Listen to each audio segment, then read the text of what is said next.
الله وبركاته. الحمد لله الحمد لله رب العالمين، نحمده ونستعينه ونؤمن به ونتوكل عليه، ونعوذ بالله من شرور أنفسنا ومن سيئات أعمالنا.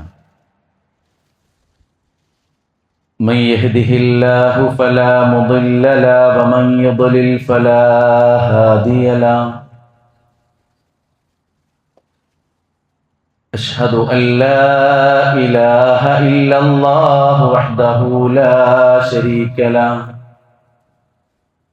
وأشهد أن محمدا عبده ورسوله أرسله بالهدى ودين الحق ليظهره على الدين كله ولو كره المشركون. اللهم صل على محمد وعلى آل محمد كما صليت على إبراهيم وعلى آل إبراهيم إنك حميد مجيد. أما بعد فإن خير الكلام كلام الله، وخير الحديث كتاب الله، وخير الهدي هدي محمد صلى الله عليه وسلم، وشر الأمور محدثاتها، وكل محدثة بدعة، وكل بدعة ضلالة، وكل ضلالة في النار. أعوذ بالله من الشيطان الرجيم. بسم الله الرحمن الرحيم. يا أيها الذين آمنوا اتقوا الله حق تقاته ولا تموتن إلا وأنتم مسلمون. رب اشرح لي صدري ويسر لي أمري واحلل عقدة من لساني يفقهوا قولي. പ്രിയപ്പെട്ടവരെ, റബ്ബിന്റെ കൽപ്പനകൾ വിധിവിലക്കുകൾ പാലിച്ചും പരമാവധി അള്ളാഹിനെ സൂക്ഷിച്ചും അവനെ ഭയപ്പെട്ടും പ്രതീക്ഷയോടുകൂടി ജീവിക്കാനുള്ള തൗഫീഖ് അള്ളാഹു നമുക്ക് എല്ലാവർക്കും പ്രദാനം ചെയ്യുമാറാകട്ടെ. റമളാൻ മാസം ശരീരത്തിനും മനസ്സിനും ആശ്വാസവും ആസ്വാദനവുമാണ്. തിന്മകളില്ലാതെ ജീവിക്കുമ്പോൾ മനസ്സിന് മാത്രമല്ല ശരീരത്തിനും ഒരു സുഖവും സന്തോഷവും ഒക്കെയാണ്. അള്ളാഹു നമുക്ക് നിലനിർത്തി തരുമാറാകട്ടെ. ഈ ഒരു ഇരുത്തം ഒരുപാട് പ്രത്യേകതകളുള്ള ഇരുത്താണ്. നേരത്തെ പറഞ്ഞതുപോലെ തന്നെ മനസ്സിലൊന്നും ഇല്ലാതെ പടച്ച റബ്ബ് എപ്പോൾ വിളിച്ചാലും തിരിച്ചു ചെല്ലാൻ തയ്യാറായ ഖൽബുൻ സലീമിൻ്റെ ഉടമകളാണെങ്കിൽ ഈ ഇരുത്തത്തിൻ്റെ സൗന്ദര്യവും ഇരുത്തത്തിൻ്റെ ആസ്വാദനവും കൂടും. അതുകൊണ്ട് തന്നെ ഒരു 60 ആൾക്കാർ നമ്മളിവിടെ ഇരിക്കുകയും ഞാനടക്കം സംസാരിക്കുകയും കേൾക്കുകയും ചെയ്യുന്നുണ്ടെങ്കിൽ നമ്മുടെ ഈമാനിൻ്റെയും ഖൽബിൻ്റെ സൗന്ദര്യത്തിനും അനുസരിച്ചാവും നമ്മുടെ ഇരുത്തത്തിൻ്റെ ആസ്വാദനം നമുക്ക് കിട്ടുക. എല്ലാവർക്കും 100% ആസ്വാദനം കിട്ടിക്കൊള്ളണമെന്നില്ല. നമ്മുടെ കച്ചവടവും നമ്മുടെ പണമിടപാടുകളും നമ്മുടെ വ്യക്തിശുദ്ധിയും നമ്മുടെ സ്വഭാവവും ഒക്കെ ഈ ഇരുത്തത്തിനെയും കേൾവിയെയും ബാധിക്കുന്നുണ്ട്. കേവലം ഒരു വിരുത്തമല്ല, ഇരുത്തത്തിനൊരു ആസ്വാദനം കിട്ടാനുണ്ട്. അല്ലാഹു സുബ്ഹാനഹു വ തആല ആസ്വാദനത്തെ നമുക്ക് പ്രദാനം ചെയ്യുമാറാകട്ടെ. ദുനിയാവിലൊരു സ്വർഗമുണ്ട്. ഇബ്നു തൈമിയ റഹിമഹുല്ലാ പറയാണ്, ദുനിയാവിലൊരു സ്വർഗമുണ്ട്. ആ സ്വർഗത്ത് പ്രവേശിക്കാത്തവനെ പരലോകത്തെ സ്വർഗത്തിലും പ്രവേശിക്കാൻ കഴിയില്ല എന്നാണ്. എന്താണ് ആ സ്വർഗം എന്ന് വെച്ചാൽ നേരത്തെ പറഞ്ഞ ദീന് കൊണ്ടുള്ളൊരു ആസ്വാദനമാണ്.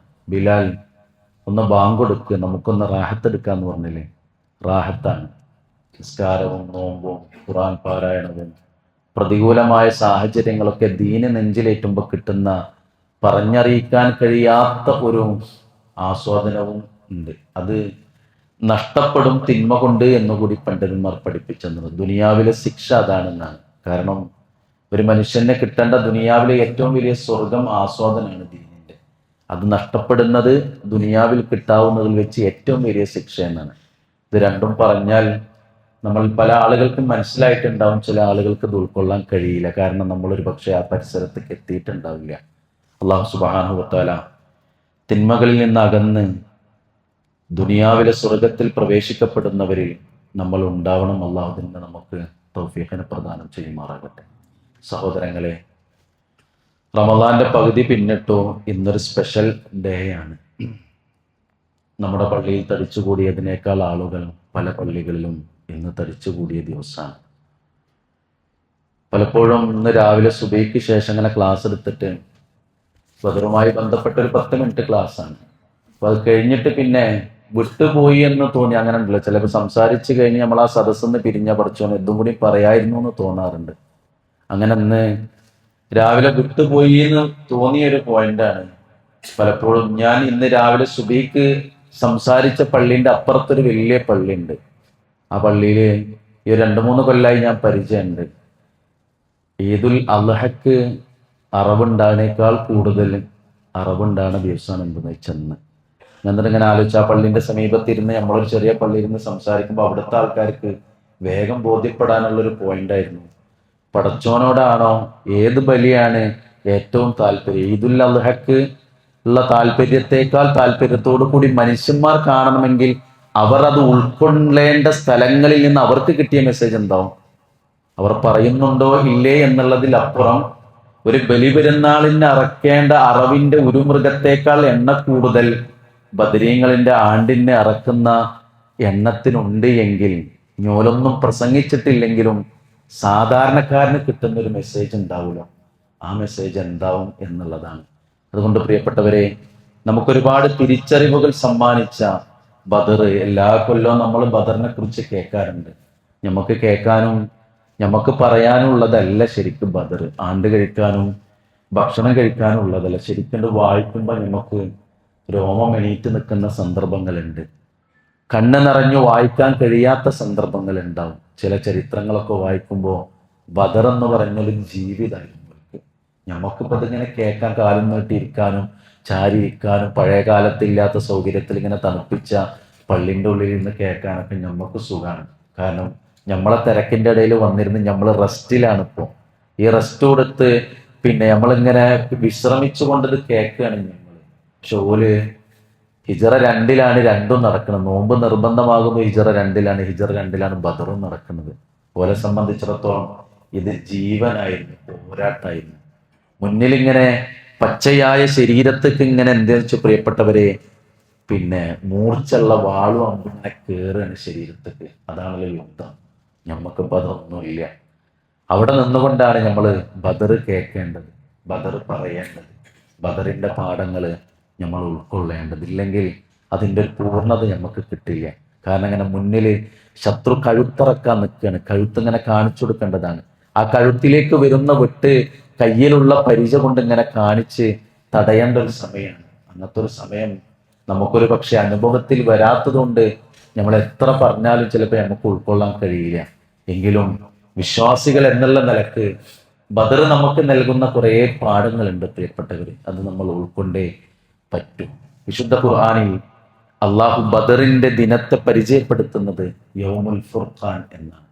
യൗമുൽ ഫുർഖാൻ, ഫുർഖാൻ എന്ന് പറഞ്ഞാൽ വിശുദ്ധ ഖുർആന്റെ ഒരു പേര് കൂടിയാണ് ഫുർഖാൻ. നമ്മൾ കേട്ടിട്ടുണ്ട് ഖുർആൻ ഫുർഖാൻ എന്നൊക്കെ നമ്മൾ പറയാറുണ്ട്. ഫുർഖാൻ എന്ന് പറഞ്ഞാൽ സത്യാസത്യ വിവേചനം എന്നാണ്. സത്യത്തെയും അസത്യത്തെയും വിവേചിപ്പിച്ചത് എന്നുള്ള അർത്ഥത്തിലാണ്.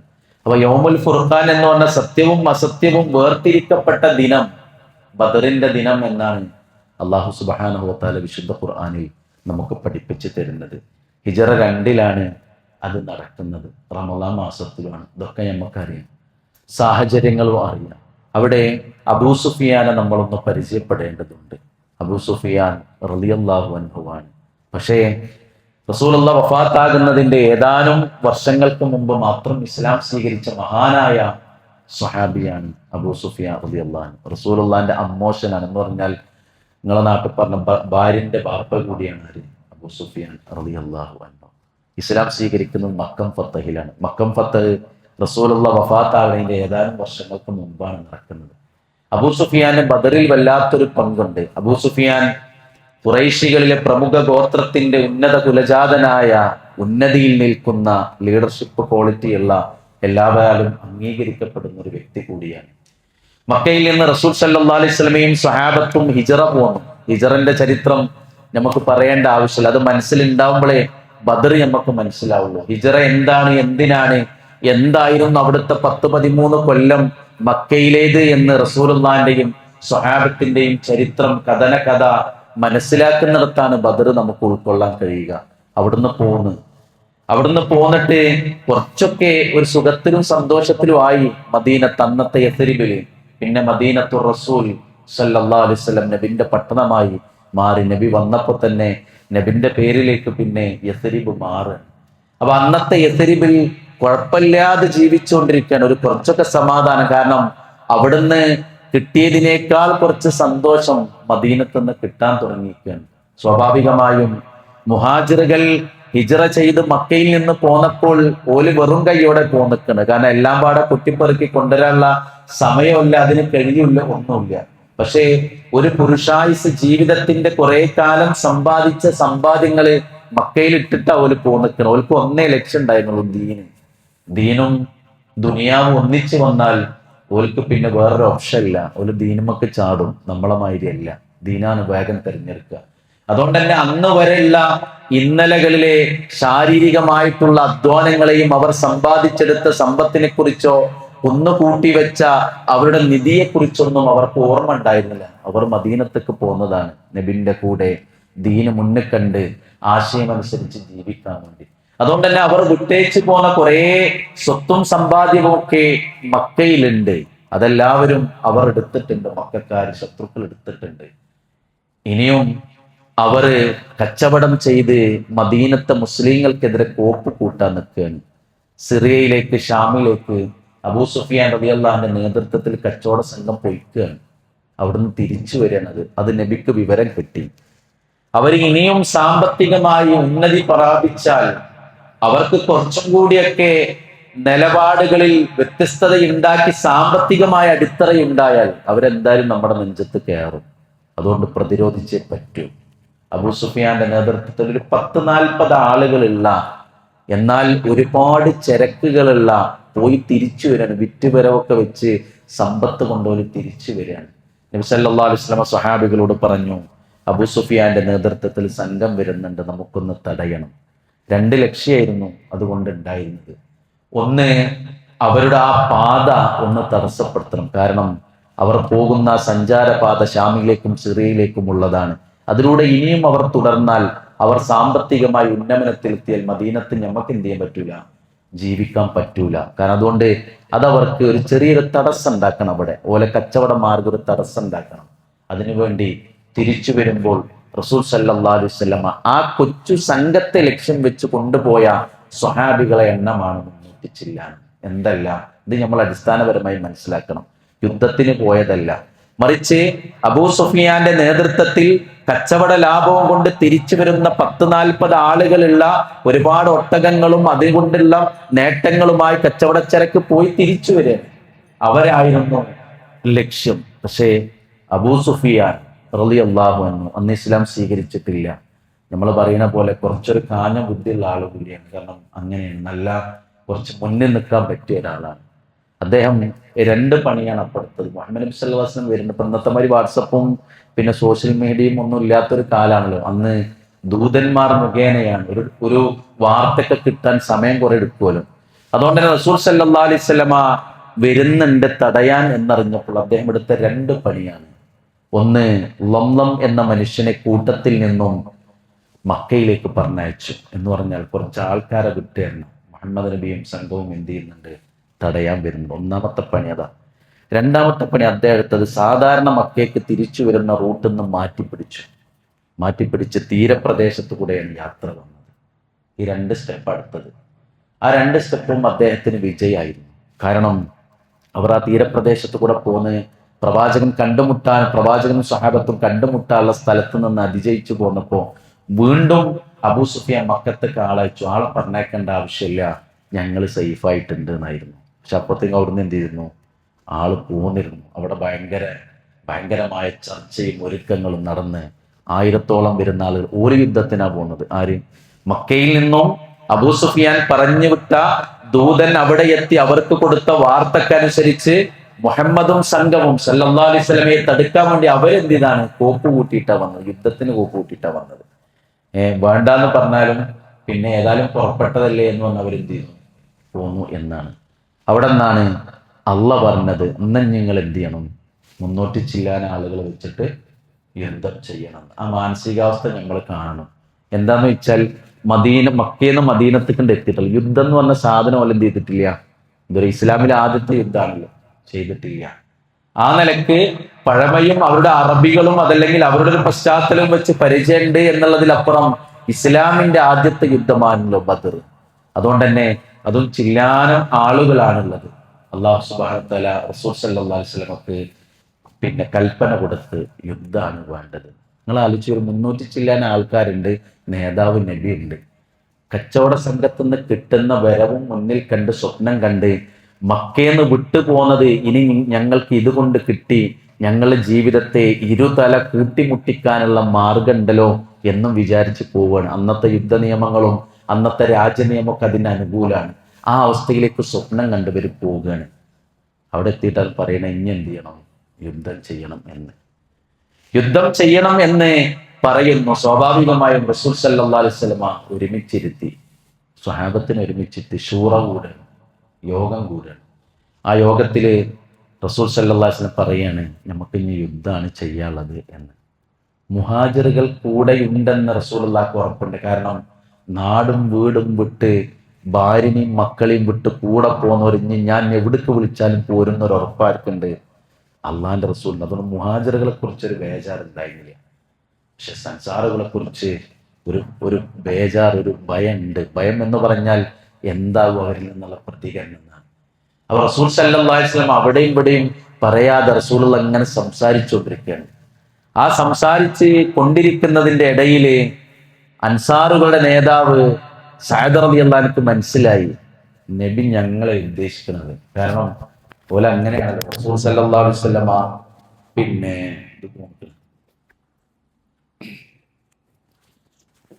നബി സല്ലല്ലാഹു അലൈഹി വസല്ലമ ഉദ്ദേശിക്കുന്നത് ഞങ്ങളെയാണ് എന്ന് മനസ്സിലായി. അപ്പോഴാ അദ്ദേഹം എണീറ്റുന്നുണ്ട് പറഞ്ഞ, നബിയെ നിങ്ങൾ വിളിക്കുന്നത് കടൽ തിരമാലകളിലേക്കാണെങ്കിലും ഞങ്ങൾ ഇറങ്ങി വരാൻ റെഡിയാണ് എന്നാണ്. റസൂൽ സല്ലല്ലാഹു അലൈഹി വസല്ലമക്ക് ശരിക്കും ഒരു വല്ലാത്ത മാനസിക കരുത്ത് കിട്ടിയത് അവിടെ നിന്നായിരുന്നു. ഇവർ കൂടെ ഉണ്ട് എന്ന് മനസ്സിലായപ്പോൾ അങ്ങനെയാണ് എന്ത് ചെയ്യുന്നത്? യുദ്ധം നടക്കുന്നത് റമളാൻ 17 ഒരു വെള്ളിയാഴ്ചയായിരുന്നു എന്നാണ് ചരിത്രം. കണ്ടു എതിർപക്ഷത്ത് 1000-ഓളം ആളുകളാണ്.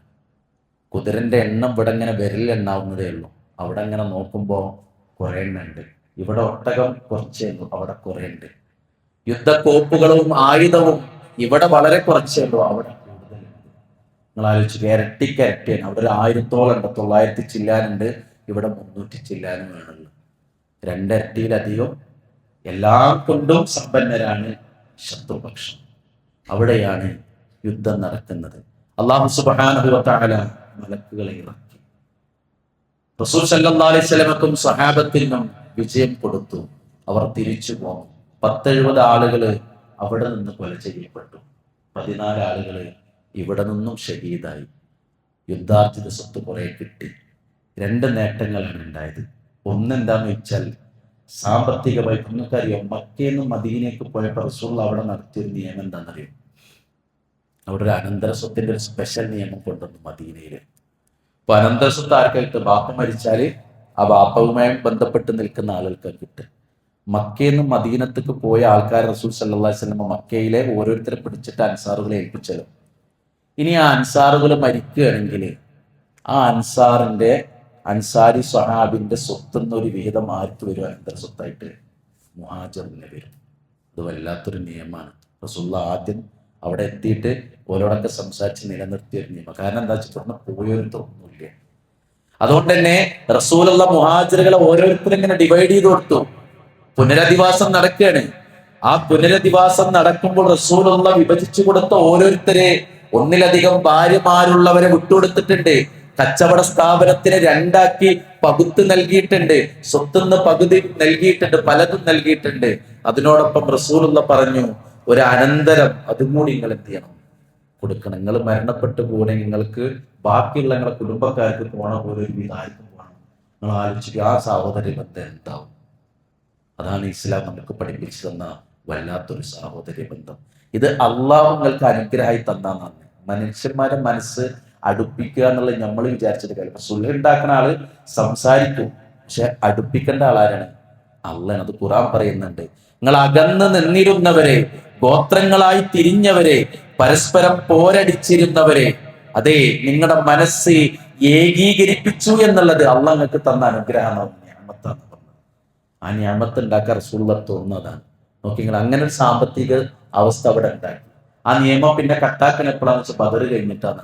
കാരണം ബദറിൽ കുഴപ്പമില്ലാത്തൊരവസ്ഥയിലേക്ക് ആരെത്തി? സ്വഹാബികളൊക്കെ എത്തി, കുറച്ചൊരു സാമ്പത്തിക അവസ്ഥയിലേക്ക് ഓരെത്തി. അതുകൊണ്ട് അത് ക്യാൻസലാക്കി എന്നാണ്. ഓക്കെ, ആയിക്കോട്ടെ. അപ്പോൾ അങ്ങനെ റസൂൽ സല്ലല്ലാഹു അലൈഹി വസല്ലമയും സ്വഹാബത്തും വളരെ കുറഞ്ഞ പേരുകൾ പങ്കെടുത്ത യുദ്ധത്തിൽ 70ഓളം വരുന്ന കൊലപാതകങ്ങൾ, അതല്ലെങ്കിൽ യുദ്ധത്തിൽ പിന്നെ കൊല്ലപ്പെട്ടു ശത്രു സൈന്യത്തിൽ നിന്ന്. അതിൽ അബൂജഹൽ അടക്കമുള്ളവർ എന്ന് പറഞ്ഞാൽ ഓർക്ക് ഭയങ്കര ക്ഷീണമാണ് ഉണ്ടായിരുന്നത്. രണ്ടാമത്തേത് 10-14 ആളുകൾ ഇവിടെ നിന്നും ഷഹീദായി. അവരെയാണ് നമ്മൾ ബദരീങ്ങൾ എന്ന് വിളിക്കുക എന്ന് പറഞ്ഞാൽ തെറ്റാവും. നമ്മളെ നാട്ടുകാർ വിചാരിച്ചതാണ്. അതുകൊണ്ടാണ് ഇന്ന് ബദരീങ്ങൾ ആഗ്രഹിക്കുന്നത്. ആണ്ടാവും എപ്പോഴാണ്? കൊല്ലം തികയുമ്പോഴാണല്ലോ. അപ്പൊ ശരിക്കും 17ലേക്ക് കൊല്ലം തികയാൻ ആർക്കേ ഉള്ളൂ? ബദറിന്റെ രണാങ്കണത്തിൽ വഫാത്തായ, മരണപ്പെട്ട, ഷഹീദായ ആളുകൾക്ക് എപ്പോ ആണ്ടാവുന്നുള്ളൂ? സ്വഹാബികൾക്ക്, ആ 10-14 ആളുകൾക്ക് മാത്രം. പക്ഷെ ഇസ്ലാമിന്റെ കണ്ണിൽ പ്രമാണങ്ങളുടെ വിശദീകരണത്തിൽ ബദരീങ്ങൾ എന്ന് പറഞ്ഞാൽ ബദറിൽ പങ്കെടുത്ത 300 ചില്ലാന ആളുകളെ മുഴുവനും പറയുന്ന പേരാണ് ബദരീങ്ങൾ. അപ്പൊ നിങ്ങൾ ആലോചിച്ചു, ഇന്ന് ശരിക്കും ആണ്ടിരിക്കാൻ പറ്റും? ഇന്നും ആണ്ടിരിക്കേണ്ടി വരും. പിന്നെ ഇനി ഇടക്കിടക്ക് എന്ത് ചെയ്യേണ്ടി വരും? ബദരീങ്ങൾ ആണ്ട് കഴിച്ചുകൊണ്ടേയിരിക്കേണ്ടി വരും. കാരണം ബാക്കിയുള്ള ഈ 14 ആളുകൾ കഴിച്ച് ബാക്കിയുള്ളവരൊക്കെ വഫാത്തായതും മരണപ്പെട്ടതും എപ്പോഴാണ്? പല സമയങ്ങളിലാണ്, പല കാലങ്ങളിലാണ്. അതുകൊണ്ട് തന്നെ റമളാനിൽ മാത്രമല്ല ശരിക്കും ബദരീങ്ങൾ ആണ്ട് കഴിക്കേണ്ടത്. ശവ്വാലും ചിലപ്പോൾ കഴിക്കേണ്ടി വരും, ദുൽഖഅദിലും കഴിക്കേണ്ടി വരും, പല മാസങ്ങളിലും കഴിക്കേണ്ടി വരും. അതിൽ തന്നെ എന്തുണ്ട്? എന്തോ ഒരു വിരോധാഭാസം ഉണ്ട്. കാരണം ബദറിൽ പങ്കെടുത്ത മുഴുവൻ സ്വഹാബിമാരെ കുറിച്ചാണ് അല്ലാഹു സുബ്ഹാനഹു വ തആല ബദരീങ്ങൾ എന്നും നമ്മൾ ബദരീങ്ങൾ എന്നും പ്രമാണങ്ങളും മുസ്ലിം സമൂഹവും ബദരീങ്ങൾ എന്ന് നമ്മെ പരിചയപ്പെടുത്തുന്നത്. അപ്പൊ അതന്നെ എന്താണ്? കുറച്ചൊരു ബുദ്ധി കൊടുത്ത് ആലോചിക്കുന്ന മനുഷ്യന്മാരെ സംബന്ധിച്ചിടത്തോളം ചിന്തിക്കാനുള്ള വകുപ്പ് അതിലുണ്ട്. ആയിക്കോട്ടെ പ്രിയപ്പെട്ടവരെ, അങ്ങനെ അതാണ് യുദ്ധത്തിന്റെ ഒരു ചുരുക്കം. പിന്നെ തിരിച്ചു വന്നു.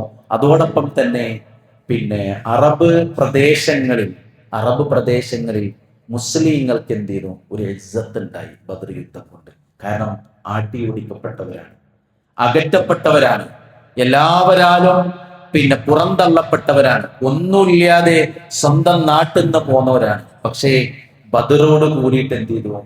ഒരു ചെറിയ ഇസ്സത്ത് അവിടെ വന്നു. എല്ലാവരുടെയും ഇടയിൽ ഒരു കുഴപ്പമില്ല, ഇവർ നല്ലൊരു ശക്തിയാണ്. അത് ശത്രുക്കളുടെ മനസ്സിൽ ഒരു ഗാംഭീര്യം, ഒരു വഖാറത്ത് ബദർ കൊണ്ട് അല്ലാഹു സുബ്ഹാനഹു വ തആല സ്വഹാബികൾക്കും അതുപോലെ തന്നെ റസൂൽ സല്ലല്ലാഹു അലൈഹി വസല്ലം അടക്കമുള്ള മദീനക്കാർക്ക് എന്ത് ചെയ്തു? ഉണ്ടാക്കി എന്നുള്ളതാണ്. അങ്ങനത്തെ കുറെ മെച്ചങ്ങൾ അവിടെ ഉണ്ടായി. ശരി പ്രിയപ്പെട്ടവരെ, ഇതൊരു ഒരൊറ്റ ചുരുക്കാണ്. അപ്പൊ നിങ്ങൾക്ക് ഈ യൂട്യൂബ് തന്നെ നമ്മൾ സെർച്ച് ചെയ്ത് നോക്കിയാലും മലയാളത്തിൽ തന്നെ ബദറിന്റെ ചരിത്രം പറയുന്നത് 8 മണിക്കൂർ 5 മണിക്കൂറൊക്കെ, വേറെ ഒന്നും പറയുന്നില്ല. എന്താണെന്ന് വെച്ചാൽ ബദറിങ്ങനെ തുടങ്ങി അവസാനം വരെയുള്ള സംഭവങ്ങൾ മാത്രം വിശദീകരിക്കുന്നുണ്ട്. നമ്മൾ കേൾക്കേണ്ടതാണ്. ഒഴിഞ്ഞിരിക്കുമ്പോഴൊക്കെ കേൾക്കാൻ പറ്റിയ സോഴ്സ് എന്നുള്ളത് നമ്മുടെ അടുത്തുണ്ട്. മണിക്കൂറുകളോളം പറയാനുണ്ടത്. ശരിക്ക് ഓരോ കഥയും പറഞ്ഞിങ്ങനെ പോകുമ്പോൾ, വായിച്ചിങ്ങനെ പോകുമ്പോൾ, കേട്ടു പോകുമ്പോഴും ഒറ്റ നോട്ടത്തിൽ ഇതാണ് ബദർ എന്ന് നമ്മൾ മനസ്സിലാക്കേണ്ടതുണ്ട്. ശരി, ഇനി ബദർ എന്തിനായിരുന്നു, എന്താണ് അതിൽ നിന്നുള്ള പാഠങ്ങൾ നമ്മൾ ഉൾക്കൊള്ളേണ്ടത് എന്ന് പരിശോധിക്കുമ്പോഴാണ് എന്തിനാണ് ബദർ എന്ന് ചോദിച്ചാൽ ബദർ ദീനിനായിരുന്നു എന്നുള്ളതാണ് അസ്സുൽ. അപ്പൊ എന്താണ് ദീന് എന്ന് ചോദിച്ചാൽ ദീനിന്റെ അസ്സുല് ഏകദൈവ വിശ്വാസമാണ്, തൗഹീദാണ്. പിന്നെ തൗഹീദാണ്. ആ തൗഹീദിന് വേണ്ടിയിട്ടായിരുന്നു റസൂൽ സല്ലല്ലാഹു അലൈഹി വസല്ലമയും സ്വഹാബത്തും യുദ്ധം ചെയ്തത് എന്ന് നമുക്ക് മനസ്സിലാക്കാൻ കഴിയും, ബദർ ഉണ്ടായത് എന്ന്. ശരി, അങ്ങനെയാണെങ്കിൽ എന്താണ് നമ്മുടെ വിശ്വാസം? പലപ്പോഴും എന്താന്ന് വെച്ചാല് നമ്മൾ മനസ്സിലാക്കേണ്ട ഒരു യാഥാർത്ഥ്യം എന്താന്ന് വെച്ചാൽ, നമ്മൾ ഇടക്കിടക്ക് അത് ഓർമ്മിക്കേണ്ടതും പലപ്പോഴും നമ്മളോടൊപ്പം ജീവിക്കുന്ന പല ആളുകളും തിരിച്ചറിയാതെ പോയൊരു യാഥാർത്ഥ്യമാണ്, അല്ലാഹ് ഉണ്ട് എന്ന് പറഞ്ഞതിന്റെ പേരിലൊന്നുമല്ല ബദർ നടന്നത്. അല്ലാഹ് ഉണ്ട് എന്ന് പറഞ്ഞതിന്റെ പേരിലല്ല ബദർ നടന്നത്. അല്ലാഹ് ഉണ്ട് എന്ന് പറഞ്ഞ കഴിച്ച് ഓർക്ക് മക്കയിൽ സ്വൈര ജീവിതം നയിക്കായിരുന്നു. സ്വഹാബത്തിനും റസൂലുള്ളാഹിക്കും മക്കയിൽ നിന്ന് വിട്ടുപോരണ്ട, പണ്ട് എത്യോപ്യയിലേക്ക് ഹിജ്റ പോകേണ്ട, മദീനക്ക് പോകണ്ട, അവിടെ ബിലാൽ റളിയല്ലാഹു അൻഹു പീഡിപ്പിക്കപ്പെടില്ല, സുമയ്യ റളിയല്ലാഹു അൻഹ ഷഹീദാക്കപ്പെടുകയില്ല, ഒന്നും ആവശ്യമുണ്ടായിരുന്നില്ല. റസൂലുള്ളാഹി അല്ലമീൻ എന്ന് വിളിച്ച് കൊണ്ട് നടന്നവർ പിന്നെയും റസൂലുള്ളാഹിന്റെ 63 വയസ്സ് വരെ കൊണ്ട് നടക്കാൻ അവർ തയ്യാറായിരുന്നു. എന്തായിരുന്നുവെങ്കിൽ അള്ളാഹു ഉണ്ട് എന്നാണ് പറഞ്ഞിരുന്നുവെങ്കിൽ. അള്ളാഹ് ഉണ്ട് എന്ന് പറഞ്ഞതിന് നല്ല പ്രശ്നം ഉണ്ടായിരുന്നു. അള്ളാഹു ഉണ്ട് എന്ന് അവർ ആദ്യം തന്നെ വിശ്വസിച്ചിരുന്നു. അത് ഓർക്കൊരു പ്രശ്നമുള്ള കാര്യമൊന്നുമില്ല. കാരണം അതിന് നമുക്ക് ഏറ്റവും എളുപ്പത്തിൽ നമ്മളൊരു സാധാരണക്കാരനായ കുടുംബക്കാരനോ അയൽപ്പക്കക്കാരനോ നമ്മളൊരു പാർട്ണർക്കോ പറഞ്ഞു കൊടുക്കാൻ പറ്റിയ ഏറ്റവും വലിയൊരു ഉദാഹരണമാണ് അള്ളാഹിന്റെ റസൂൽ സല്ലല്ലാഹു അലൈഹി വസല്ലമയുടെ ഉപ്പന്റെ പേര് അബ്ദുള്ളയായിരുന്നു എന്നുള്ളത്. അത് ആർക്കും വേഗം കത്തും. അബ്ദുള്ളയാണ്, ആമിനയാണ്, നബിന്റെ ബാപ്പി ഇമ്മി എന്ന് പറഞ്ഞ കത്താത്തവർ ആരും ഇല്ല നമ്മുടെ മുസ്ലിം സമുദായത്തിൽ. ഓരോട് പറയേണ്ടത് വെച്ചാൽ റസൂലുള്ളാഹ് ജനിക്കുന്നതിന് മുമ്പ്, തല ഭൂമിയിൽ കുത്തുന്നതിന് മുമ്പ് മരണപ്പെട്ട ആളാണല്ലോ അബ്ദുള്ള. അള്ളാഹിന്റെ അടിമ എന്നാണ് അർത്ഥം. അപ്പൊ അള്ളാഹ് ഉണ്ട് എന്ന് പറയണ്ട, അള്ളാഹ് ഉണ്ടെന്ന് പോലെ വിശ്വസിച്ചിരുന്നു. അള്ളാഹ് ഉണ്ട് എന്ന് ഓർക്ക് വിശ്വാസം ഉണ്ടായിരുന്നു. മാത്രമല്ല വിശുദ്ധ ഖുർആൻ പറയുന്നുണ്ട്, അവർ കപ്പലിൽ കയറിയാൽ, നമ്മൾ പറയുന്ന അള്ളാഹിനോട് പ്രാർത്ഥിക്കാൻ പറഞ്ഞുകൊണ്ടായിരിക്കും പ്രശ്നം ഉണ്ടായിരുന്നത്. അതുമല്ല, ഓല് അള്ളാഹിനോട് പ്രാർത്ഥിക്കും ചെയ്തിരുന്നു. ഓല് കപ്പലിൽ കയറിയിട്ട് അവസാനം വേറൊരു ഓപ്ഷനും ഇല്ല. കാരണം ഇതിങ്ങനെ ആടി ഒലഞ്ഞ് ഇപ്പൊ വീഴും, മുങ്ങിപ്പോകും, ഇതോടുകൂടി നിന്റെ കഥ കഴിഞ്ഞു എന്ന് തിരിച്ചറിയുന്ന അവസാനത്തെ നിമിഷത്തിൽ അവർ മുഖ്ലിസീങ്ങളായിക്കൊണ്ട് ആത്മാർത്ഥമായി അള്ളാഹിനെ വിളിച്ചിരുന്നു. അവർ അള്ളാഹിനോട് ആത്മാർത്ഥമായി തേടിയിരുന്നു എന്നാണ്. അപ്പൊ അള്ളാഹിനോട് തേടണം എന്ന് പറഞ്ഞതിനും പ്രശ്നമില്ല. ഇത് രണ്ടുമലും നിന്നിരുന്നുവെങ്കിൽ ഓൽക്ക് മക്കയിൽ തന്നെ നിൽക്കായിരുന്നു. അതാണ് പറഞ്ഞിരുന്നതെങ്കിൽ മക്കയിൽ തന്നെ. കാരണം അള്ളാഹ് ഉണ്ട് എന്ന് ഓലും വിശ്വസിച്ചു, അള്ളാഹിനോട് പ്രാർത്ഥിക്കണം എന്ന് ഓല് വിശ്വസിച്ചു. പിന്നെ എന്റെ പ്രശ്നം, അടുത്ത സ്റ്റെപ്പാണ് പ്രശ്നം. അള്ളാഹ് ഉണ്ട് എന്ന് വിശ്വസിച്ചു, ബേസ് വന്നു, അതേപോലെ തന്നെ അള്ളാഹിനോട് പ്രാർത്ഥിക്കണം, അതുപോലും പ്രാർത്ഥിച്ചിരുന്നു. ഇത് മുസ്ലിങ്ങൾ നമ്മൾ പ്രാർത്ഥിക്കണം അതേപോലെ എന്നുള്ള അർത്ഥത്തിലൊന്നുമല്ല, എങ്കിലും അവരെന്ത് ചെയ്തിരുന്നു, പ്രാർത്ഥിച്ചിരുന്നു. പിന്നെ എന്താണ് പ്രശ്നം? അല്ലാഹുവേ, നിനക്ക് മാത്രമേ ആരാധന ഉള്ളൂ, നിന്നോട് മാത്രമേ സഹായത്തുള്ളൂ. ആ മാത്രത്തിനാണ് പ്രശ്നം വന്നത്. കാരണം അവരെ സംബന്ധിച്ചിടത്തോളം അവർ ലാത്തയും ഉസ്സയും മനാത്തയും ഹുബലും ഇബ്രാഹിം നബി ഇസ്മായിൽ നബിക്ക് പോലെ ആരാധന അള്ളാഹിനോടും പറയും, ബാക്കിയുള്ളവരോടും പറയും. അള്ളാഹിനോടും തേടും, ബാക്കിയുള്ളവരോടും തേടും. അള്ളാഹ്ക്കും അറിവ് കൊടുക്കും, ബാക്കിയുള്ളവർക്കും അറിവ് കൊടുക്കും. അപ്പൊ റസൂൽ സല്ലല്ലാഹു അലൈഹി വസല്ലം പ്രമാണങ്ങൾക്ക് അടിസ്ഥാനത്തിൽ, വഹീന്റെ അടിസ്ഥാനത്തിൽ പറഞ്ഞു, അത് പറ്റൂല, അള്ളാഹ്ക്ക് മാത്രമേ പറ്റുള്ളൂ. അള്ളാഹ്ക്ക് മാത്രം എന്ന് പറഞ്ഞ് കൂടെ കൂടിയ സ്വഹാബികളും നബിയോടൊപ്പം ചേർന്നിട്ട് പറഞ്ഞു, അള്ളാഹുവിൽ പങ്കു ചേർക്കാൻ പാടില്ല, പടച്ചോനോട് മാത്രമേ പാടുള്ളൂ. ആ മാത്രത്തിനാണ് പ്രിയപ്പെട്ടവരെ പ്രശ്നം. അതിനാണ് അവർ നാട്ടിൽ നിന്നും പീഡനങ്ങൾ അനുഭവിക്കേണ്ടി വന്നത്. അവർ ശഅബ് അബീ ത്വാലിബിലേക്ക് ഊരി വിലക്കപ്പെട്ടത് അവിടെയാണ്. വർഷങ്ങളോളം അവിടെ കിടന്ന് പീഡനങ്ങൾ അനുഭവിച്ച്, പ്രതിസന്ധികൾ അനുഭവിച്ച്, കച്ചവടക്കാർ അങ്ങോട്ടും ഇങ്ങോട്ടും കച്ചവടം ചെയ്യാൻ പറ്റാത്ത രൂപത്തിലേക്ക്, ഒറ്റപ്പെട്ട അവസ്ഥയിലേക്ക് മാറിയത് അതുകൊണ്ടാണ് എന്ന് പറഞ്ഞാൽ മാത്രം കൊണ്ടായിരുന്നു. പക്ഷേ അത് മുഖേന അവർ ഹിജ്റ ചെയ്ത് മദീനയിലേക്ക് എത്തി. അതിന്റെ കാരണം കൊണ്ട് തന്നെയാണ് എന്തുണ്ടായത്, യുദ്ധവും ഉണ്ടായിരുന്നു, ബദറും ഉണ്ടായിരുന്നു. അതുകൊണ്ട് പ്രിയപ്പെട്ടവരെ, ഇന്നത്തെ കാലത്തിലേക്ക് നമ്മൾ ഇതിനെ വായിക്കുമ്പോൾ നമ്മൾ കാണേണ്ട ഒരു യാഥാർത്ഥ്യം എന്താന്ന് വെച്ചാൽ, ബദരീങ്ങൾ റസൂൽ സല്ലല്ലാഹു അലൈഹി വസല്ലമയോടൊപ്പം പങ്കെടുത്ത 14 ആളുകളും, കാരണം 8 അൻസാറുകളും 6 മുഹാജിറുകളുമാണ് ഷഹീദായത് അവിടുന്ന്. ആ 14 ആളുകളും ബാക്കിയുള്ള ആളുകളും അടക്കമുള്ള ബദരീങ്ങൾ യുദ്ധം ചെയ്തത്, ബദർ നടത്തിയത് എന്തിനാണെന്ന് വെച്ചാൽ അള്ളാഹുവിനെ മാത്രമേ പ്രാർത്ഥിക്കാൻ പാടുള്ളൂ, അള്ളാഹുലേക്ക് മാത്രമേ സഹായം തേടാൻ പാടുള്ളൂ, അള്ളാഹുലേക്ക് മാത്രമേ ബലിയാകുന്ന നേർച്ച അടക്കമുള്ളവ നിർവഹിക്കാൻ പാടുള്ളൂ.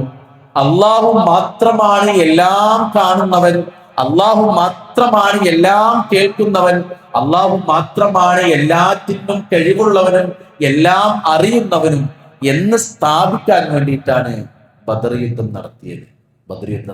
പക്ഷേ ചരിത്രത്തിലെ ചില വിരോധാഭാസങ്ങൾ നമ്മൾ അങ്ങനെ തന്നെ അത് വായിക്കേണ്ടതുണ്ട്. ചരിത്രത്തിലെ ചില വിരോധാഭാസങ്ങളിൽ ഇതും എന്ത് ചെയ്തു? ഒരു വിരോധാഭാസമായി മാറി.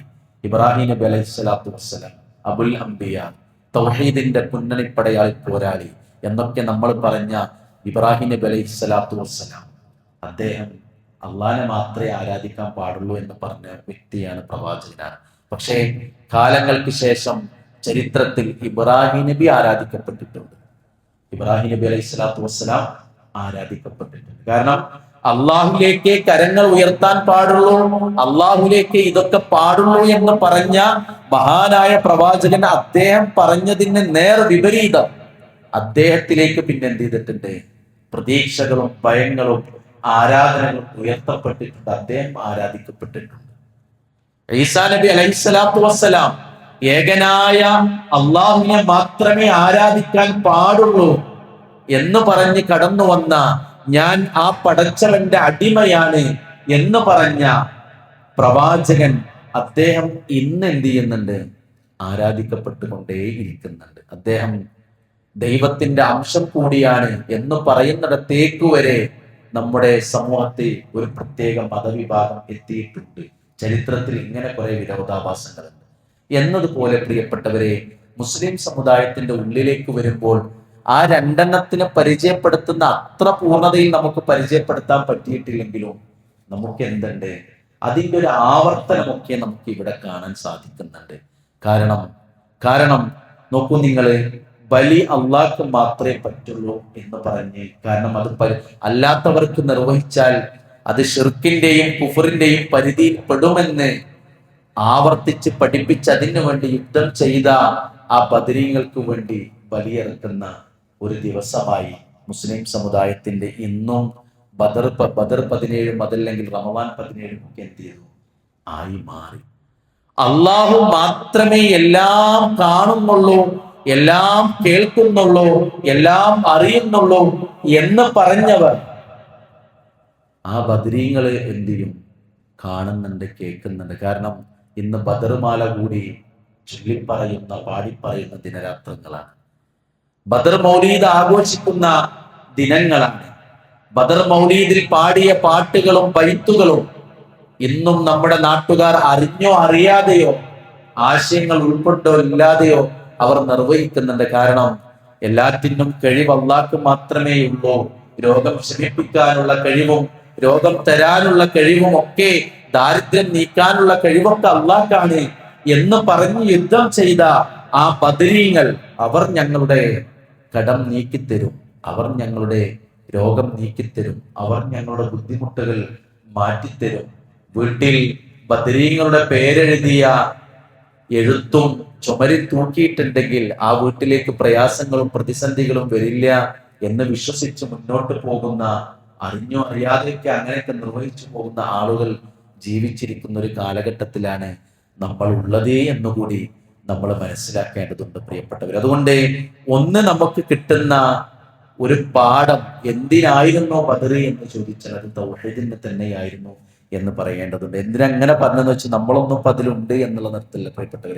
നമ്മളെ കുടുംബത്തിലുള്ളവരുണ്ട്, നമ്മളെ കൂടെ ജീവിക്കുന്നവരുണ്ട്, അവരോട് സ്നേഹമുള്ളവർ എന്നുള്ള നിലയ്ക്ക് പ്രതിപക്ഷ ബഹുമാനത്തോടു കൂടി ആ സ്നേഹം നിലനിർത്തിക്കൊണ്ട് അവരോട് മാന്യമായി കുറ്റപ്പെടുത്താതെ നമുക്ക് പറഞ്ഞു കൊടുക്കാനും തിരുത്താനും പിൻവലിക്കാനും അത്തരം വിഷയങ്ങളിൽ നിന്ന് കഴിയേണ്ടതുണ്ട് എന്നുള്ള നിലയ്ക്ക് തന്നെയാണ് പറഞ്ഞതിന്റെ ചുരുക്കം. ആ നിലക്ക് നമുക്കത് എന്ത് ചെയ്യണം? പിന്നെ മനസ്സിലാക്കാൻ കഴിയേണ്ടതുണ്ട്. രണ്ടാമത്തേത് പ്രിയപ്പെട്ടവരെ, നമുക്കതിന് കിട്ടുന്ന പാഠം എന്താന്ന് വെച്ചാൽ അചഞ്ചലമായി ഈമാൻ തന്നെയാണ്. വല്ലാത്തൊരു ഈമാനാണ്. സ്വഹാബത്തിന്റെ പരിസരത്തേക്ക് നമുക്ക് എത്താൻ കഴിയില്ല, അത് വേറെ വിഷയമാണ്. കാരണം അവരെ സ്വഹാബത്തിനെ അള്ളാഹു സുബ്ഹാനഹു വ തആല പ്രത്യേകം സെലക്ട് ചെയ്ത. നമ്മളെന്താ അള്ളാഹിന്റെ റസൂലിന്റെ കൂടെ സ്വഹാബികളായി ജനിക്കാതിരുന്നത്? അതാണ് അള്ളാഹ് തെരഞ്ഞെടുത്ത് ആ കാലത്ത് കൊണ്ടുവന്ന് പ്രവാചകനോടൊപ്പം ജനിപ്പിക്കുകയും ജീവിപ്പിക്കുകയും ചെയ്തവരുടെ പേരാണ് സ്വഹാബികൾ എന്നുള്ളത്. അതുകൊണ്ടാണ് വിശുദ്ധ ഖുർആൻ അവർക്ക് പ്രത്യേകത ഉണ്ട് എന്ന് പറഞ്ഞത്. റളിയല്ലാഹു അൻഹും വറളു അൻഹു. അവരെ അള്ളാഹ് തൃപ്തിപ്പെട്ടിട്ടുണ്ട്, അള്ളാഹു അവരെയും തൃപ്തിപ്പെട്ടിട്ടുണ്ട്.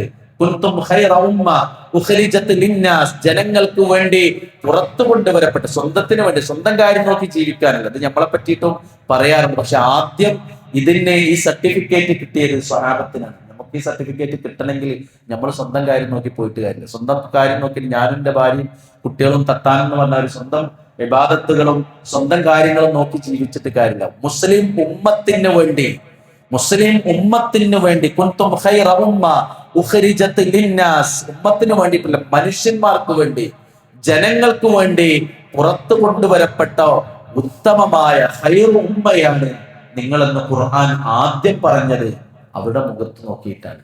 അങ്ങനത്തെ ഒരു സർട്ടിഫിക്കറ്റിലേക്ക് അവർ എത്തിയത് അള്ളാഹ് തെരഞ്ഞെടുത്ത് കൊണ്ടുവന്ന് പ്രവാചകനോടൊപ്പം ഫിറ്റ് ചെയ്ത ആൾക്കാർ തന്നെയാണ് അവർക്ക് വല്ലാത്ത പോലീഷുണ്ട്. അതുകൊണ്ടാണ് എൻ്റെ ഉമ്മത്തിലെ ഏറ്റവും നല്ലവർ എൻ്റെ കാലഘട്ടത്തിലുള്ളവരാണ്, സ്വഹാബികളാണ്.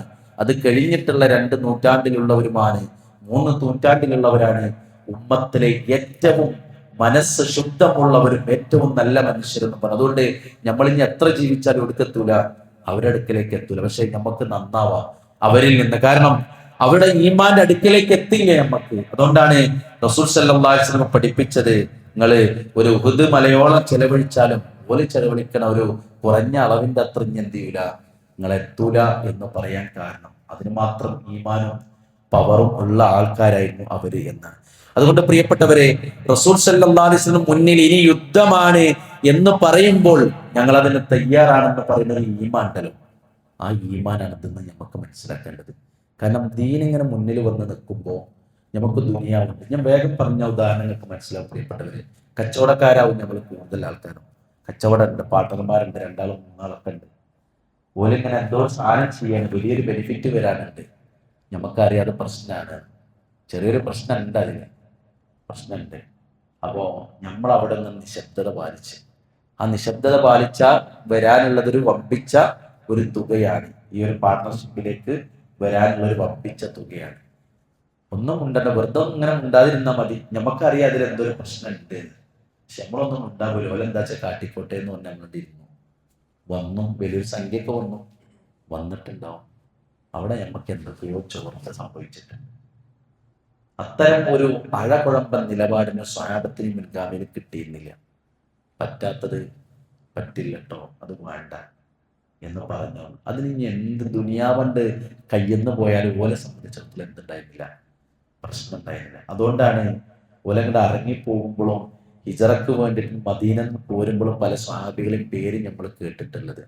വമ്പൻ സമ്പന്നര്, ഇതുവാണെങ്കിൽ പോയിപ്പോ കൊണ്ടാൻ പറ്റൂല കേട്ടോ, ഇവിടെ നിന്ന് ഉണ്ടാക്കിയതല്ല എന്ന് ചോദിക്കുമ്പോൾ ആർക്ക് വേണമെന്നാ തിരിച്ചു വരിക. അത് നിസ്സാരവൽക്കരിച്ചതല്ല, പക്ഷെ അതിനേക്കാൾ വലുത് ദീനാണെന്നുണ്ടാണ്. കാരണം ദീർഘകാലം ചോരയും നീരും കൊണ്ട് അധ്വാനിച്ചുണ്ടാക്കിയതാണ്. കുട്ടികൾക്കും ദീനിന്റെ ചെലവാക്കലിനും വേണ്ടിയിട്ട് മാറ്റിവെച്ചതാണ്. അത് അവിടെ കൊടുത്തിട്ട് പോരുന്ന എന്താണെന്നറിയോ, ദീനെ മുന്നിൽ കണ്ടുകൊണ്ടാണ് പ്രിയപ്പെട്ടവര്. അതുകൊണ്ട് കച്ചവടത്തിലാവട്ടെ, ഇപ്പൊ നിങ്ങൾ ആലോചിച്ച് നോക്കി, ഇങ്ങനെ വാപ്പ മരിച്ചിട്ട് ഇങ്ങനെ വീതം വെക്കുകയാണ്.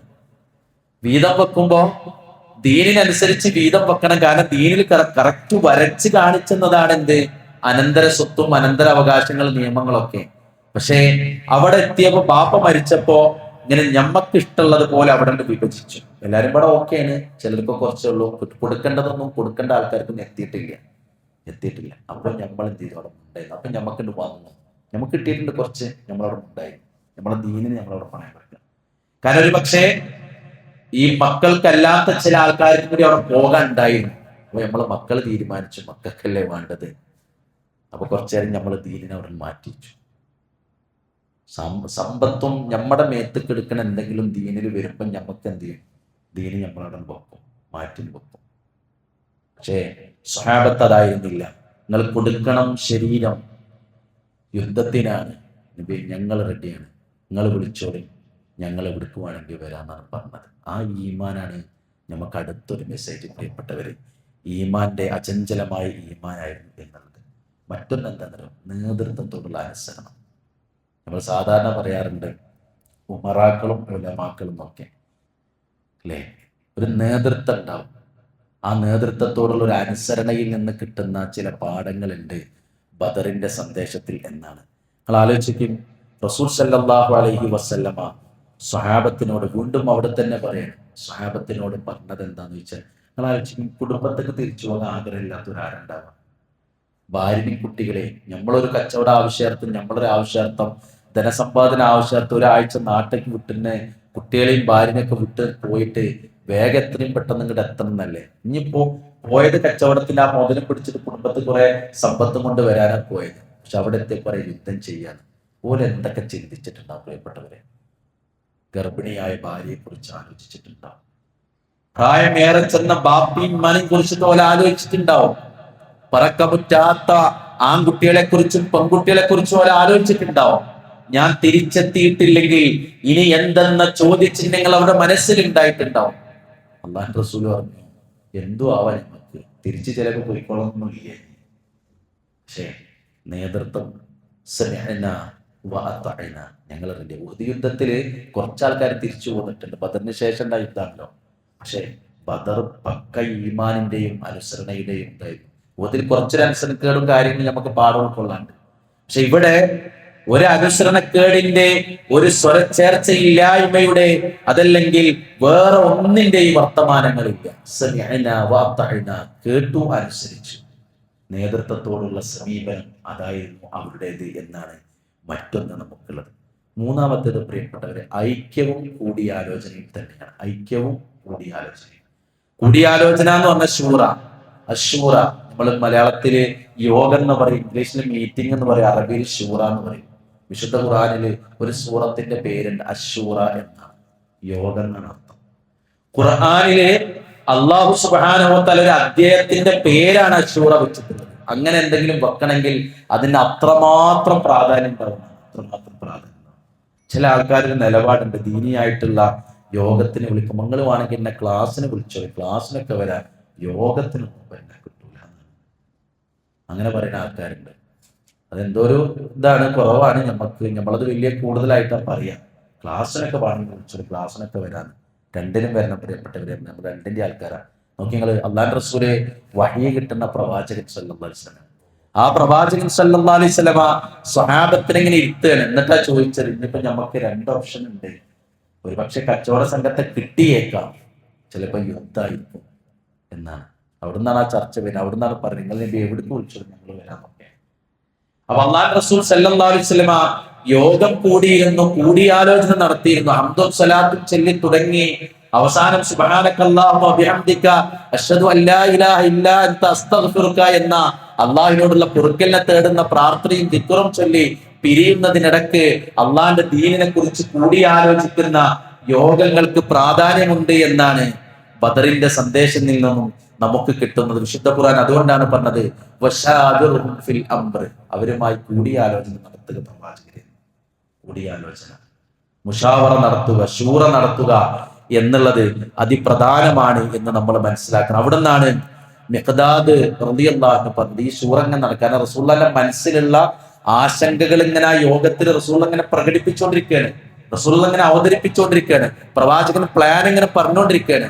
അപ്പൊ മിഖ്ദാദ് റളിയല്ലാഹു അൻഹു എണീറ്റുന്നിട്ട് പറഞ്ഞു, നബി, പണ്ട് മൂസാ നബിന്റെ ആൾക്കാർ പറഞ്ഞല്ലോ, മൂസാ ഈ പോയി യുദ്ധം ചെയ്തോ, എൻ്റെ റബ്ബിനെ കൂട്ടിക്കോ, ഞങ്ങൾ ഇവിടെ എന്ത് ചെയ്തോളാം, ഇരുന്നോളാം എന്നാണ്. ഒരു അഹങ്കാരത്തിനും ധിക്കാരത്തിന്റെയും വാക്കാണ്. മൂസാ നബിന്റെ കൂടെയുള്ള ആൾക്കാർ പറയണേ, ഞങ്ങൾ ഇവിടെ ഇരുന്നോ, അയ്യോ എന്താ റബ്ബ് പോയിട്ട് യുദ്ധം ചെയ്തോ എന്ന് പണ്ട് മൂസാ നബിന്റെ ഉമ്മത്ത് പറഞ്ഞല്ലോ, അതുപോലെ ഞങ്ങൾ പറയില്ല നബി, ഞങ്ങൾ റെഡിയാണെന്ന് മിഖ്ദാദ് റളിയല്ലാഹു അൻഹു പറഞ്ഞു.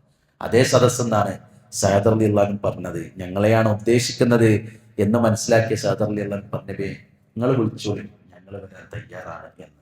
അതൊക്കെ ആ യോഗത്തിൽ നടന്ന സംഭവങ്ങളാണ് എന്നത്. മറ്റൊരു പാഠം പ്രിയപ്പെട്ടവരെ, ജീവിതത്തിലെ പരീക്ഷണങ്ങൾ ഉണ്ടാവും എന്ന് നമ്മൾ എന്ത് ചെയ്യണം.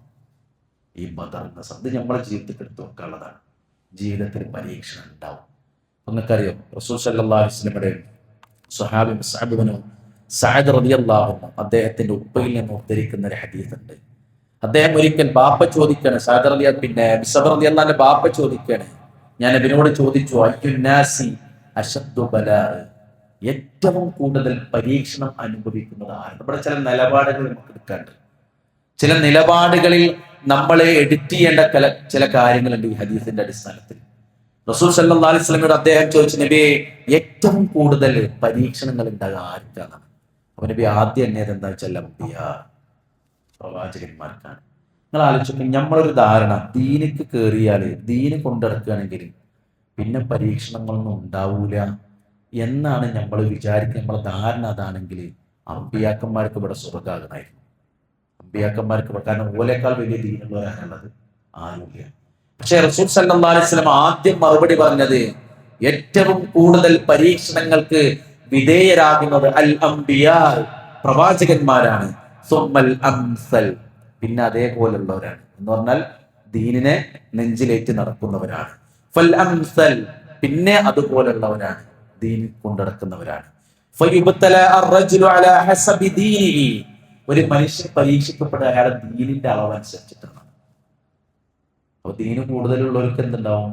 പരീക്ഷണത്തിന്റെ അളവ് കൂടും. നമ്മളെ നാട്ടിൽ എന്താ നേരെ തിരിച്ചാൽ പ്രധാന, ദീന് കൂടുന്തോറും പരീക്ഷണം കുറയുന്ന. പക്ഷെ റസൂലുള്ള പച്ചക്ക് നമുക്ക് ഹദീസ് കൂടെ പറഞ്ഞിരുന്നു, ഒരു ഹസ്ബു ദീൻ, ഒരു മനുഷ്യന്റെ ദീനിന് എത്ര വലുപ്പുണ്ടോ അല്ലെങ്കിൽ എത്ര വളരുന്നോ അതിനനുസരിച്ച് തന്നെയാണ്. അപ്പൊ പ്രിയപ്പെട്ടവർ, നമ്മൾ അള്ളാഹിലേക്ക് അടുക്കുമ്പോ എന്താണെന്ന് അറിയോ? അള്ളാഹ് നമുക്ക് കൂടുതൽ പരീക്ഷണം തരും. അതുകൊണ്ടാണ് ഇതറിയാത്തതുകൊണ്ടാണ് നമ്മളെ നാട്ടിലെ ചില ആൾക്കാർ പറയും, പഠിച്ചോനെ എൻ്റെ ദീനിനനുസരിച്ച് ജീവിക്കണം, ഞാൻ ഒരു ദീനും ഇല്ലാതെ പോകണം എൻ്റെ അയൽവാസി.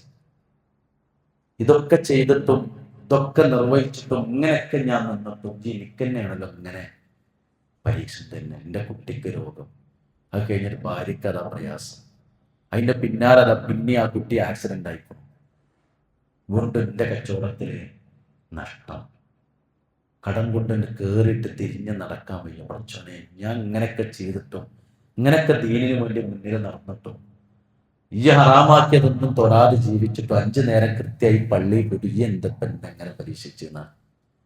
നേരെ തിരിച്ചാണ് എന്ത് ചെയ്യേണ്ടത് നമ്മൾ ചിന്തിക്കേണ്ടത്.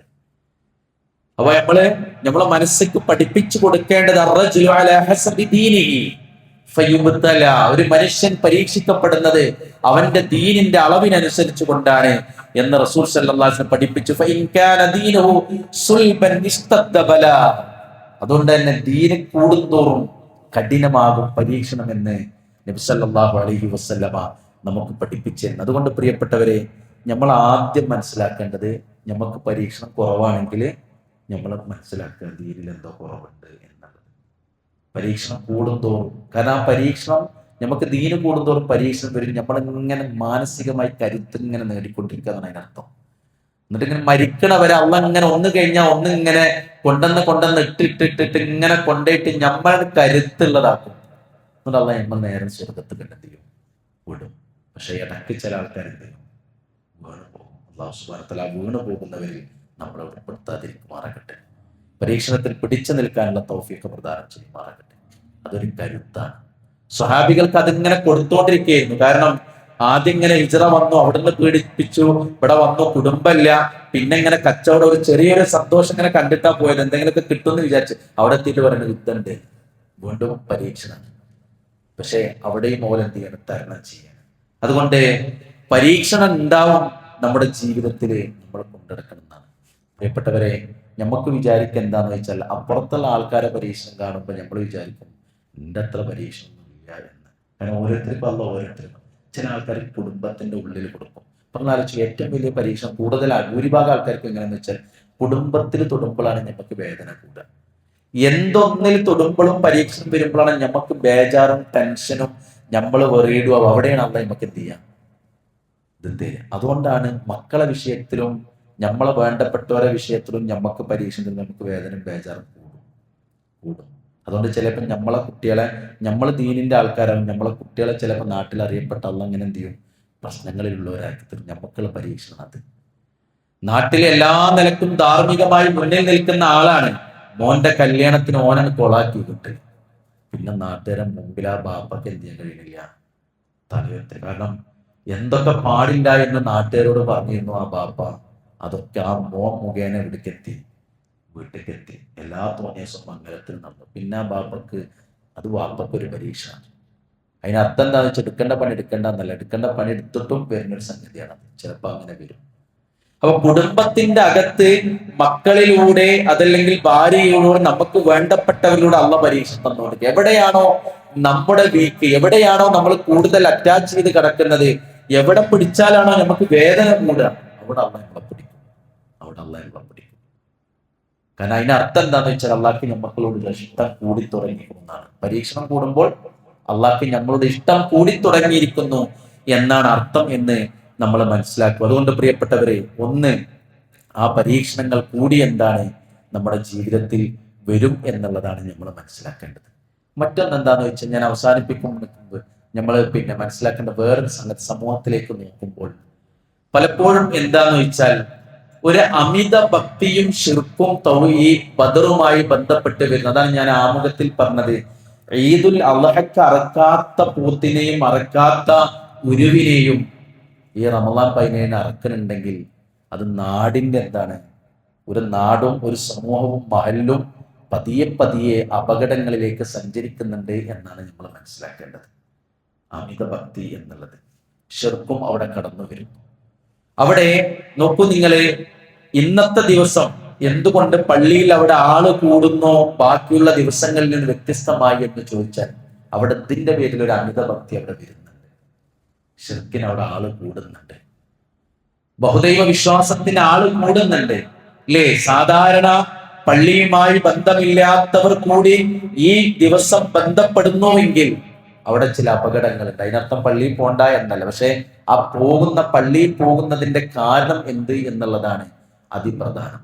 അതുകൊണ്ട് ആ ഒരു ഭാഗം കൂടി എന്തുകൊണ്ട് അങ്ങനെ വരുന്നു എന്ന് ചോദിക്കുമ്പോൾ തൗഹീദിൽ തന്നെയാണ് എന്ത് ചെയ്യുന്നത്, പ്രശ്നം സംഭവിക്കുന്നത് എന്ന് നമ്മൾ മനസ്സിലാക്കേണ്ടത്. തൗഹീദിൽ തന്നെയാണ്.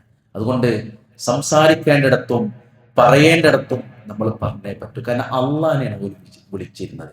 ഇതിനർത്ഥം ബദരീങ്ങൾക്ക് സ്ഥാനമില്ല എന്നല്ല, നമ്മൾ മനസ്സിലാക്കിയതുപോലെ ബദരീങ്ങളെ അനുസരിച്ച് ജീവിക്കുക എന്നുള്ളതാണ്.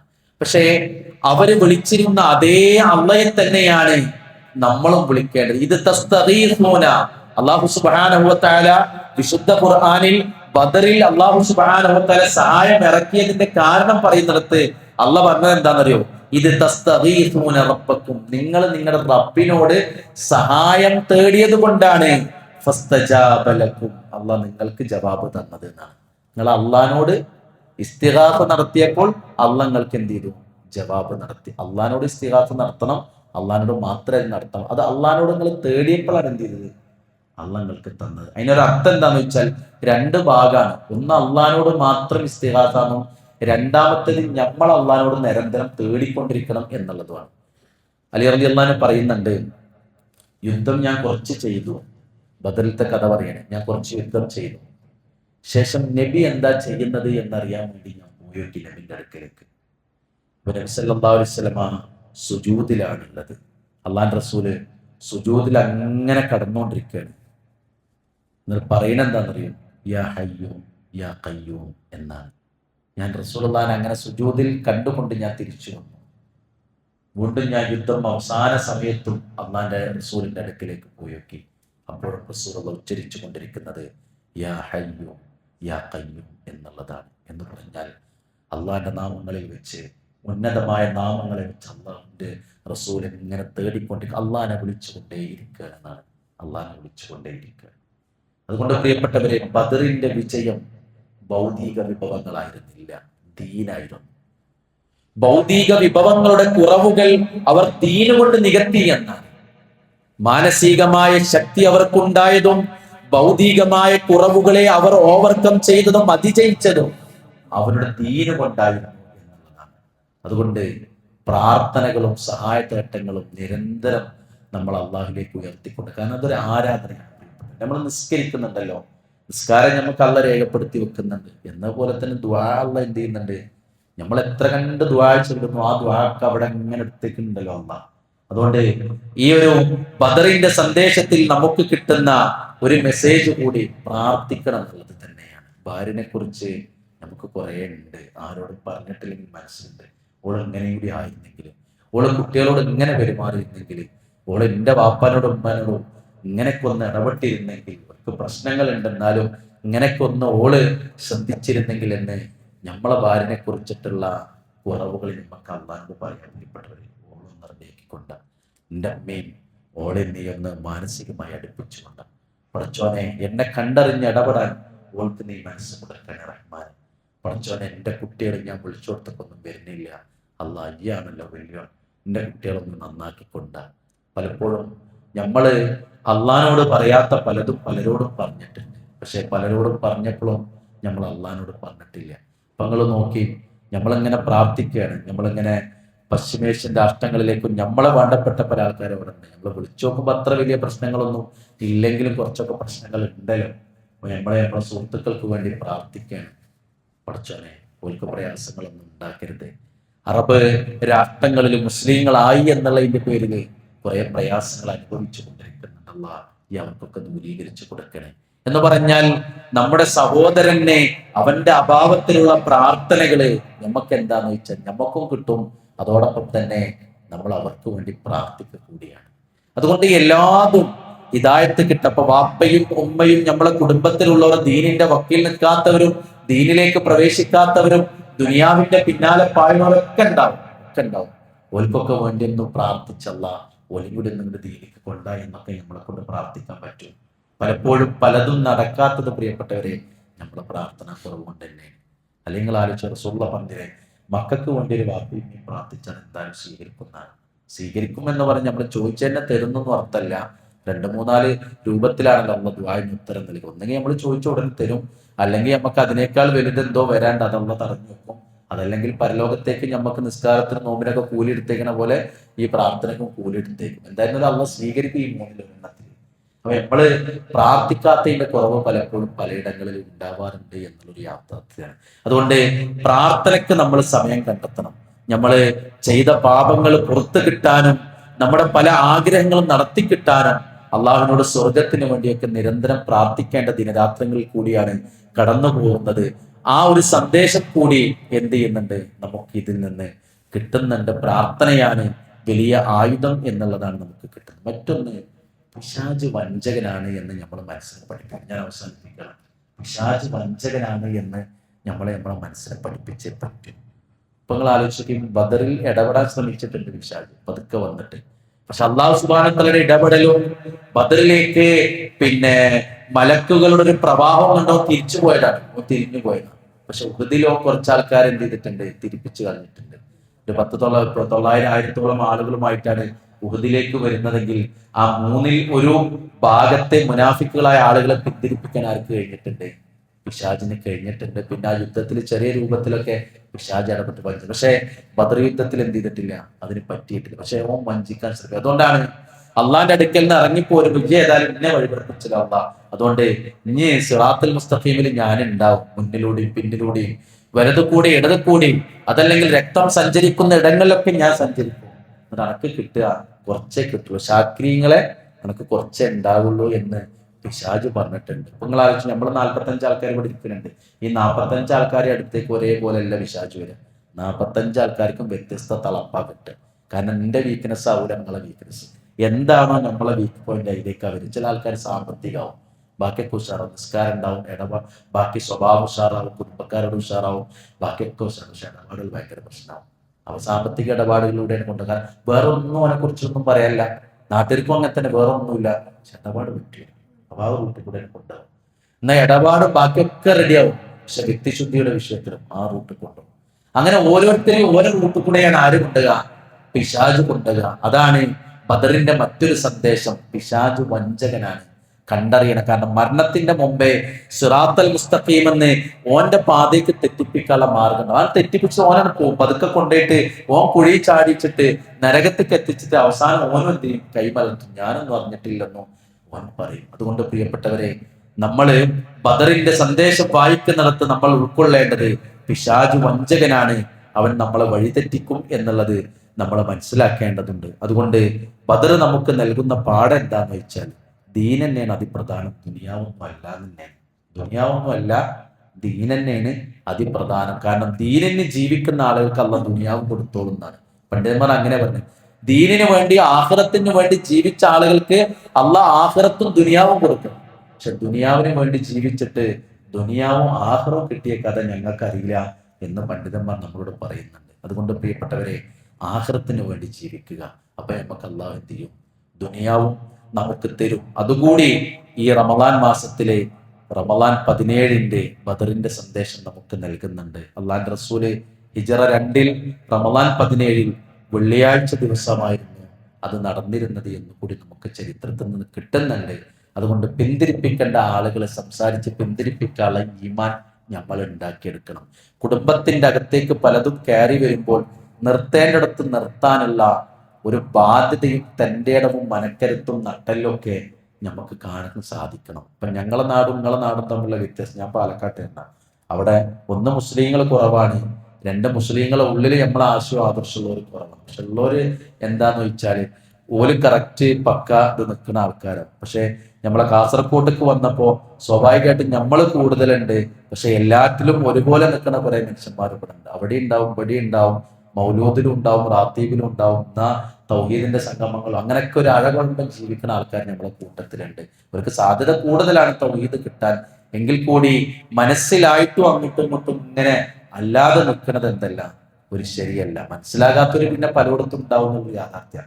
മനസ്സിലായിട്ടും അങ്ങോട്ടും ഇങ്ങോട്ടും നിൽക്കാൻ നമുക്ക് പാടില്ല. കാരണം അവർക്ക് ചോദ്യം കൂടും. അറിയാത്തവർക്ക് അറിയില്ല എന്നുള്ളൊരു കാരണമെങ്കിലും ഉണ്ടാവും. ഇന്നത്തെ കാലത്ത് അതും പറയാൻ പറ്റൂല. പക്ഷെ അറിഞ്ഞിട്ടും നാട്ടിന്റെ മഹലിന്റെ കാര്യം നോക്കിയിട്ടും നാട്ടിലെ കൂട്ടായ്മകളെ കാര്യം നോക്കിയിട്ടും ഞാൻ നിലനിൽക്കുന്ന രാഷ്ട്രീയ പ്രസ്ഥാനത്തിന്റെ കാര്യം നോക്കിയിട്ടൊക്കെ നമ്മളെ ആദർശം പണയം വെച്ചാൽ പ്രശ്നങ്ങളാണ്. പണ്ട് കാലത്തും നമ്മളെ മുൻഗാമികൾ എല്ലായിടത്തും ഇടപെട്ടിരുന്നു. എല്ലാ കൂട്ടായ്മകളും ഉണ്ടായിരുന്നു, രാഷ്ട്രീയത്തിലുണ്ടായിരുന്നു.